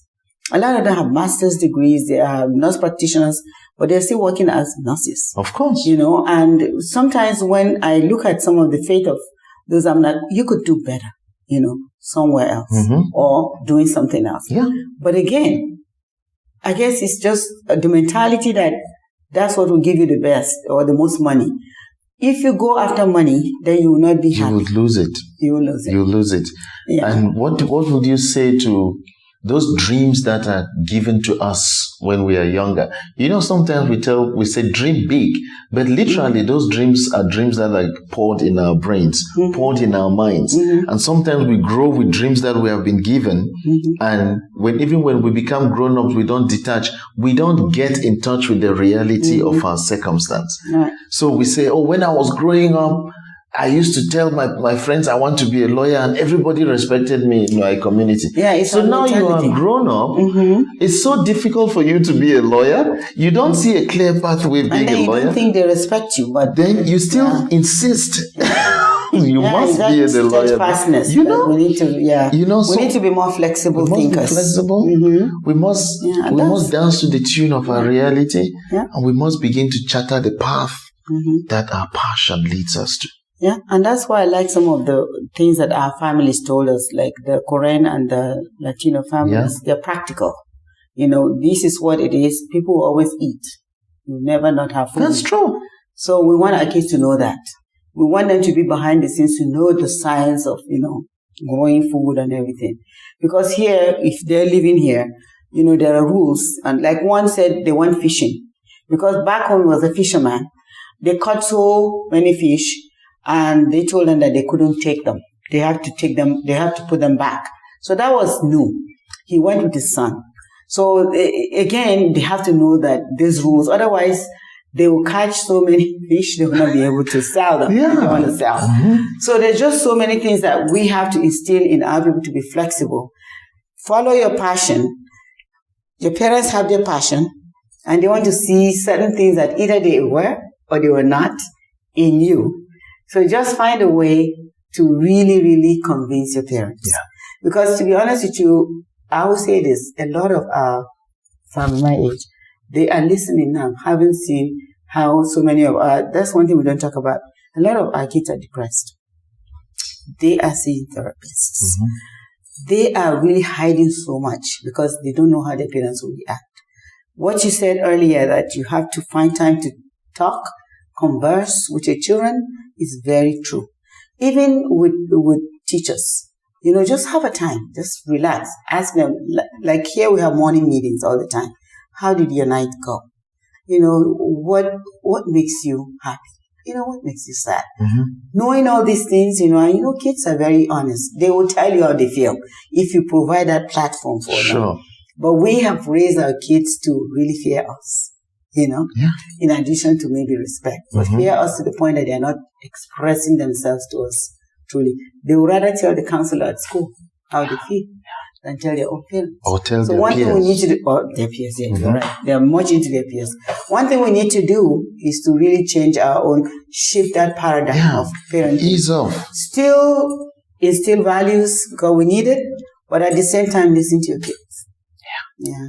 So playing parent and friend, Yeah. Be a parent, no doubt. Be a mentor, but also be friendly. Right. Be ease off. I'm guilty of that. At one time I only talked about education and my children will tell you that. But I'm realizing that, it is not the best way to go. You have to loosen up, and then the fear also of raising them in a different culture. Like me as an educator, having done all levels, secondary, elementary and all that, and seeing what is happening to our kids. It's like, you don't want this to happen, you don't want to loosen up, you don't want to, but every child is different.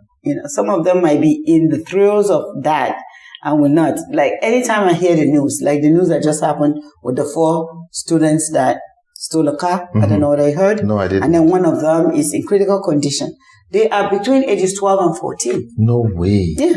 So in Minneapolis, I am like, oh my gosh, what would the principals of those schools say or think? So we've had a couple of tragedies here, and I identified with them because during summer, I do senior high school, I do extended, this year I did extended year for learning, for the special, students who are severely handicapped. And I learned a lot too. It was great. And then last couple of years, I did senior high. And one of my students was actually the one that stabbed one in the hallway and is in jail now. And I talked to that student. So these things affect us too. So if it affects us, then we have to start knowing how to deal with prevention rather than curing. Yeah. And that early intervention is everything. It is everything. You give them something, they love school, they have a purpose in life, they're definitely going to be very, very successful. Yeah. Man, having a conversation with you is big. It's a huge thing for me. Three things I would ask you. How can people or organizations or industries, how can they help your institution in terms of funding, in terms of providing equipment, in terms of providing the things that you need to train these children? Well, I know that people always need funding. No matter how much you get, either from the state or the federal government, you still need additional, because our students are voracious learners. And there's always things, and things are getting harder and harder. Because sometimes in order for us to do certain things, equipment, you buy, you purchase, and they go obsolete in no time. Sure. Technology is funny. In the past you used one technology for 10 years, now you can hardly use it for 2 years. Yeah. So industries can help us by also providing opportunities for apprenticeship. Okay. Let them learn alongside those learners, those professionals. Yeah. Because we want them to have that hands-on experience also. And then, of course, just partnership and being present, because some of the partners that we have, they come here, like our science, from scientists, they come here and they work with our students. They work with our teachers. And then professional development for the teachers themselves is very, very important. Okay. Yeah, industries can provide that. They can come in and train, or we can now with the online opportunities, they can also do that. Yeah. And then just when these kids are of age to work, provide opportunities for them to be interns. So internships are good. Now at this stage, we're not talking about that. We're only talking about apprenticeship. But later, we'll be talking about internship because we don't want our experience and our influence on these students to end at the elementary level. So yeah. Key. And then grants are always welcome. Okay. Yeah. Okay. Yeah. Wow.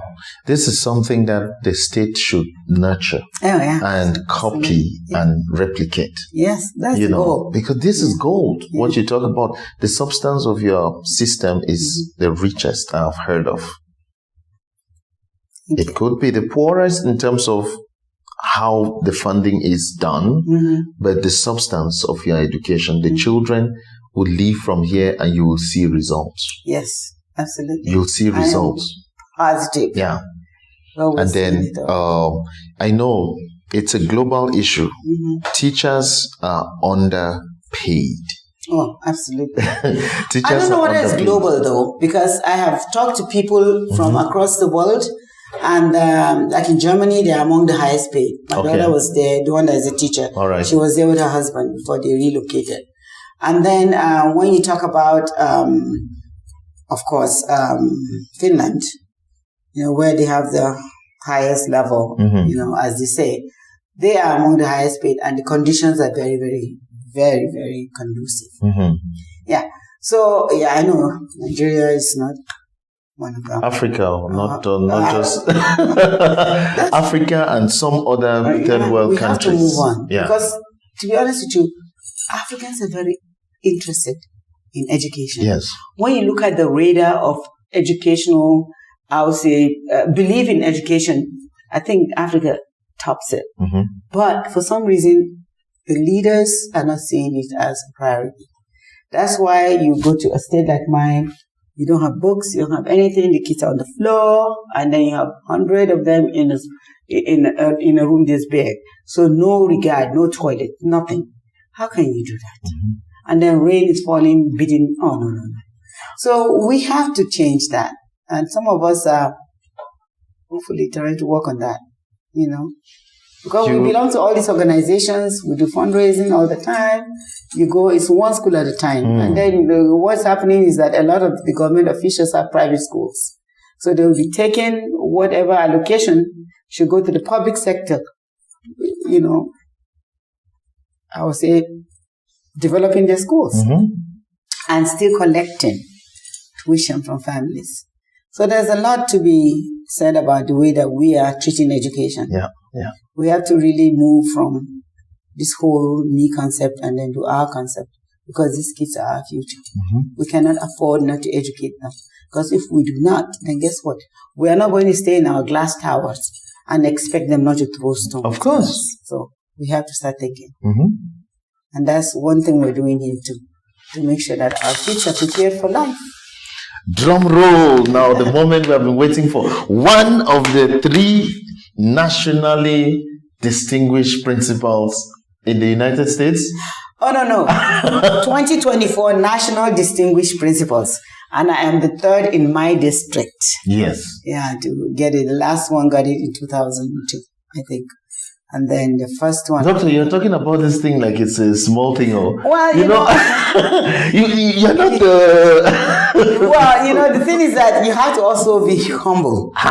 Because I think the humility is too much. So many things happened in order for me to get here. I was nominated by my colleagues, which is great. And when I saw the application at first, I almost did not, because it was a lot. It was cumbersome, plus the live interview and everything. So, but what I thought about the nomination, and then my superintendent, despite his busy schedule, said he will write me a recommendation. And then I saw the letter. I'm like, I must submit this. So I worked very hard to get it done. It's like, it hasn't dawned on me yet. It has not. Well, maybe when I go to DC in October, then it will dawn on me. Right now, I'm reading all these things, I'm hearing all these things, and I'm getting all kinds of information from people who have had it before me. And I'm like, wow, really? Is it happening to me? Because never in my wildest dream. I told you I don't dream, right? But at one point I imagined, but I dismissed it right away. So being named National Distinguished Principal, meaning that I'm among the best principals in the country, is a big deal. But at the same time, I kept on thinking, how did I get here? Look, we're talking about the United States. I want to be very humble. I don't want to be obnoxious. Doctor, I don't want to take anything for granted. I am grateful that I am named, but I want to. But you know what? When you have that kind of a title, it really puts you on the spot, and you cannot waver. You cannot fall. It is a lot on your shoulder. So that's why you have to take it one day at a time and in strides. You don't want to go, hey, here I am the, Let me just, without my students, me boast about it. Without my district, without my family, without all these people, I would not be here today. I wouldn't be where I am. So I am grateful. And you too, being a community leader who tells our story. Because if people don't tell your story, nobody will know. Nobody will know about you. So you are also part of this. So I cannot just sit out there and be taking all the accolades. I want to brag. I want to do something, Guys, we're talking about the United States. 50 states. We're not talking about a state of Minnesota. Yeah. So that is what we're talking about. And she is representing a little girl from Kano. Let me paint the picture to you guys. A little girl from Kano who absolutely did not see, even for herself, she didn't see the need, but she just loved school. And this is where she is to be honored. Who gives this distinction? Who gives the award? The National Association of Elementary School Principals. Do you get to shake hands with do you have the secretary might be there. I don't know who is going to be there, but in the past, the Secretary for Education, the national, Wow. So it's a national award. That's why we're going to DC for it. And it just, again, puts you out there. And then, to me, an award like that, is it's a big honor. And it validates your work, but at the same time, it puts you out there to continue to prove yourself. Yeah. You can't just relax now and say, okay, I've arrived. No, you haven't. This is the beginning. So you want to think about the next step. Wow. How do you live up to that title? So that's it. So always reflecting on what I need to do to continue to show that I have earned it. Because there are people who also would think that It is, diversity, equity, and inclusiveness. Okay, it's the time to give this person of color. But it's not true. It's not. It's a work it's a meritorious. that has happened years. It's an accumulation of the work that we have done. So, again, I'm conscious of that. I'm very conscious of that because there are people who will say, oh my gosh, it's just, political. No, it's not. But at the same time, you say, okay, if they think it's political, you cannot rest on your heels. You have to continue to work, to continue to prove yourself. And with us coming in as immigrants, we still feel that there is that void. We didn't have the start in life that others like us have. So without that grounding, you have to continue to work on eggshells, So, and that's what this is big time. And that's why, I accept it with humility and gratitude, but at the same time, I am not obnoxious to say, well, this is me. I have arrived. No, I haven't. And I think you should hard on it. You should have a state reception for this in Nigeria. No, I don't want to be all that. You should have a state reception for this in Nigeria. I have had enough, I would say. Now, I have to ask you this. And then with the National Leadership Award that I got, actually this award was the one that made me nominated because I had done a whole lot of things that were not recognized. But having this award has brought me out. And that's how I got that. And so many other things are coming through, for that. So it's recognition enough for me. Wow. Big time. Yeah.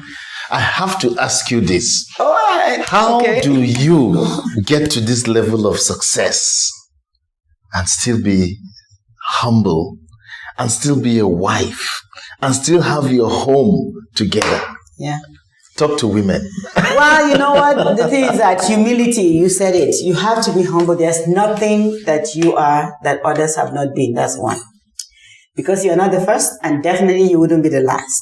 And then secondly, they say behind every successful man is a woman. The same thing behind every successful woman is a man. And I know I would not have been where I am without my husband. He has really helped me. And you do not want to compete. Competition is really, to me, not in the household. You still have to know your place in the house. You still have to cook. You still have to clean. You still have to make sure that your family is well nourished and happy. And when you do that, believe it or not, you are happy. Because a lot of people, women, when they get to that point, and then they start thinking that they wear the pants in the house. When you look at all religions, though, they gave us roles and responsibilities. So if you kept your roles and responsibilities, you'll be happy. The mom is still the mother. There are roles that dad cannot perform and vice versa. So if you think that you have done all these things, which are worldly, and you do not do the spiritual, and then you do not do the, I would say, the traditional, then you definitely would not be happy because there's something missing somewhere. So it's important for you to really, as a woman, be humble. Do not compete with your husband. You are supporting each other. And then as a mother, you know your role. And that's all I would say. Wow, so tender. So tender, but yet a giant, a queen mother herself, And ladies and gentlemen, this is it. She tells her story. I am not telling her story. She tells her story because she alone can best tell her story. Thank you so much, Doctor. Thank you too, Doctor. Thank you. Having me, and I appreciate it, and giving me the opportunity to tell my story. Hopefully, it influence others positively. I am number one. Oh, wow. Yes.